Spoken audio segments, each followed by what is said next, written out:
Hello guys, hello sa inyo, no? So, ano sa tingin nyo yung makapagpa-resolve ng traffic sa Pilipinas? Di naman sa Pilipinas, sa EDSA. Ano ang solusyon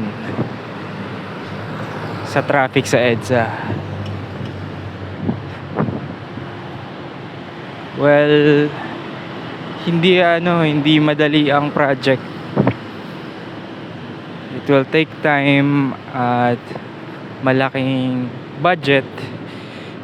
Pero what I think na makapagpababa ng number of cars sa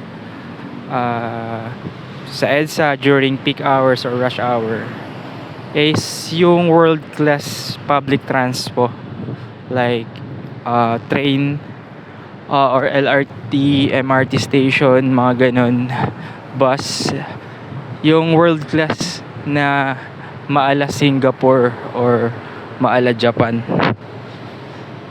Ba't ko sinabi na world class? Meaning high security, kumbaga mataas yung talagang standard ng security. Yung feeling mo kahit bilyonaryo ka o milyonaryo ka, kaya mong sumakay sa mga ganun at kampante ka sumakay sa mga ganun. So kapag world class yung facility mo na public transport, at di lang yun, nauumpisahan na naman ngayon yun, yung project na extension pa Cavite. Maganda yun. Sana umextend ng Cavite, Laguna, Batangas, Rizal yung mga line ng LRT para no need na mag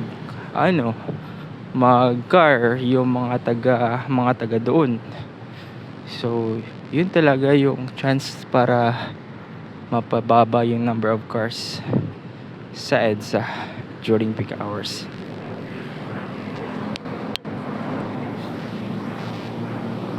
So what do you think?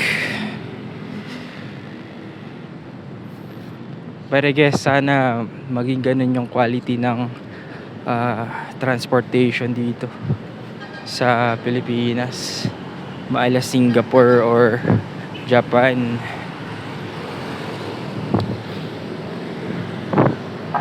Para mabilis lang yung biyahe.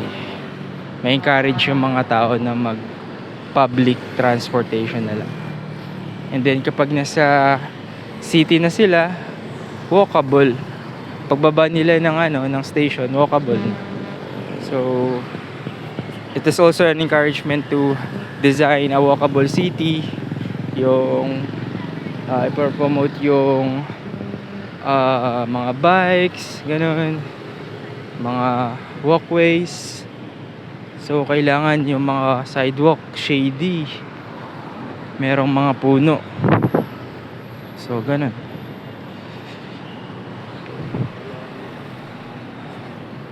Well, yun lang naman ang ating pag-uusapan habang naglalakad.